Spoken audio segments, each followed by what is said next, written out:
السلام علیکم ورحمۃ اللہ وبرکاتہ۔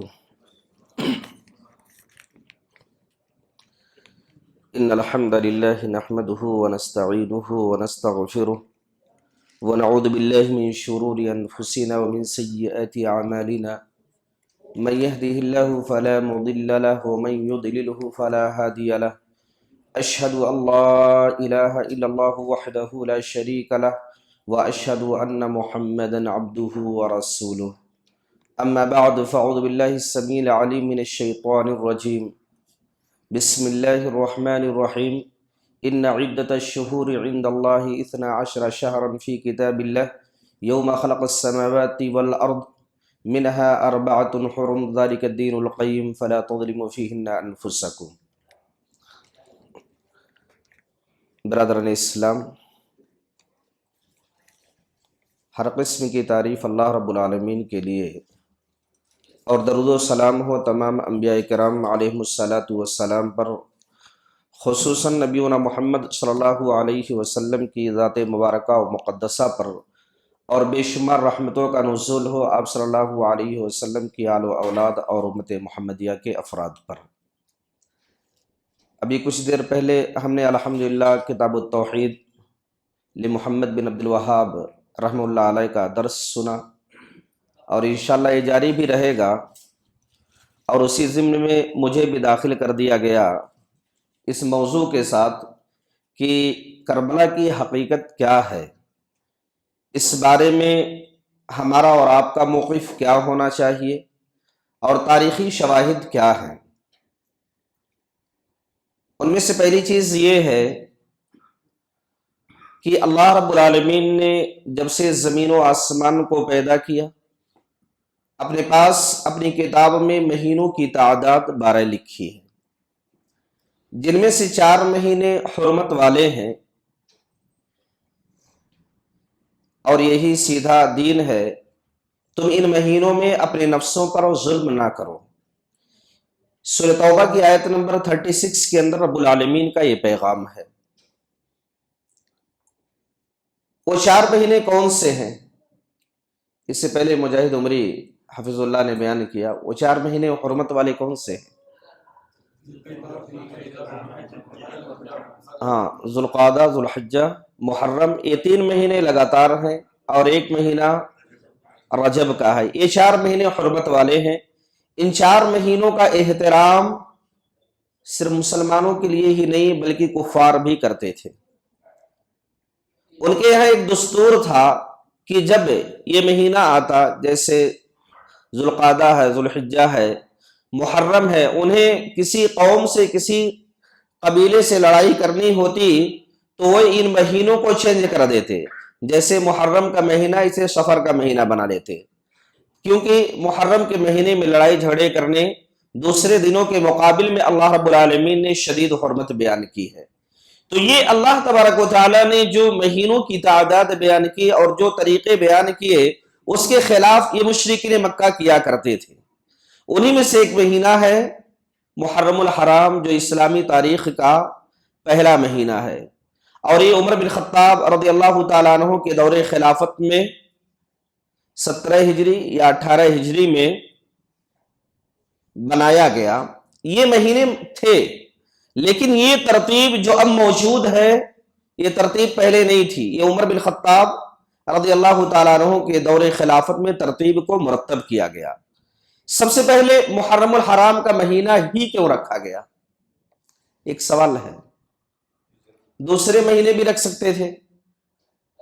انصاف کی موسیٰ علیہ السلام کے دور میں جو ہے وہ یہ انصاف کی جیت ہوئی نہیں، اللہ کے نبی صلی اللہ علیہ وسلم نے ذوالحجہ کے مہینے میں ہجرت کا ارادہ کیا، اس کے آخر میں، اور جو سب سے پہلا چاند نکلا وہ محرم الحرام کا تھا۔ یہی سے اسلامی تاریخ کی ابتدا ہوتی ہے، اور مسلمان جو ابھی یہاں مظلوم و مقہور سمجھے جاتے تھے، اس کے بعد ان کے غلبے کا دور شروع ہوتا ہے، اور یہی سے ایک نیا پیغام پوری دنیا کے اندر جاتا ہے، جس سے اسلام غالب ہوا اور باقی مذاہب مغلوب ہوتے چلے گئے۔ تو اس مہینے میں ایک واقعہ پیش آتا ہے جسے شہادت حسین رضی اللہ تعالی عنہ کے نام سے جانا جاتا ہے۔ حسین رضی اللہ تعالی عنہ یہ اللہ کے نبی صلی اللہ علیہ وسلم کے نواسے تھے، اور یہ صحابی رسول ہیں جنہیں دنیا کے اندر اللہ کے نبی صلی اللہ علیہ وسلم نے جنت میں جانے کی بشارت دی ہے۔ ان کا مقام و مرتبہ بہت ہی اونچا ہے، جس کے بارے میں کسی کو انکار کی گنجائش نہیں ہے، اور یہ متفق علیہ مسئلہ ہے۔ ان کے بالمقابل ایک دوسرا شخص ہے جسے یزید کے نام سے جانا جاتا ہے۔ ان کی بھی حقیقت مسلم ہے کہ وہ ایک مسلمان خلیفہ تھے، اور اللہ کے نبی صلی اللہ علیہ وسلم کی بشارت میں وہ بھی شامل ہے۔ وہ بشارت کیا ہے؟ جب یہ چیزیں آئیں گی تو انشاءاللہ العزیز اس کا تذکرہ بھی آئے گا۔ تو واقعی کربلا جو ہے یہ محرم کے مہینے میں رونما ہوا۔ اس سے پہلے بھی محرم الحرام کا مہینہ تھا، لیکن آج مسلمان جو جانتے ہیں یہ محرم الحرام کو 10 محرم حسین رضی اللہ تعالیٰ عنہ کی شہادت ہی سے جانتے ہیں۔ ایسا معلوم ہوتا ہے جیسے اس کا تصور ہی پہلے نہیں تھا، یہ حسین رضی اللہ تعالیٰ عنہ کی وجہ سے مشہور ہوا۔ نہیں، اس کا تصور اسلام کے اندر تھا، اور تصور ہی صرف نہیں بلکہ اس کی فضیلت بھی اللہ کے نبی صلی اللہ علیہ وسلم نے شہر اللہ المحرم کہہ کر کے بیان کی۔ رب العالمین کا اسے محبوب مہینہ قرار دیا گیا۔ جب رمضان المبارک کے روزے فرض نہیں تھے تو اللہ رب العالمین کے آخری نبی صلی اللہ علیہ وسلم نے اس مہینے 10 محرم کے روزے رکھنے کی تعلیم دی تھی۔